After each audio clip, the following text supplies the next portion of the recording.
What's the meaning of combination lock?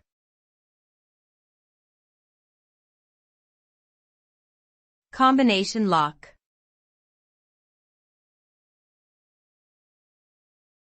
Combination lock.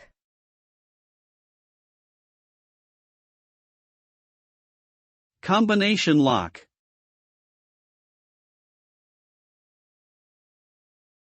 Combination lock.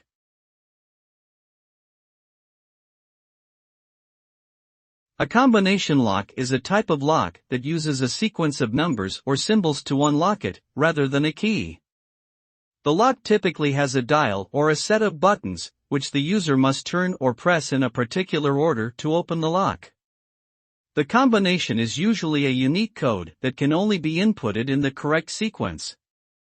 Once the correct combination is entered, the lock will disengage, allowing the user to open it. Combination locks are commonly used to secure safes, lockers, and other storage containers.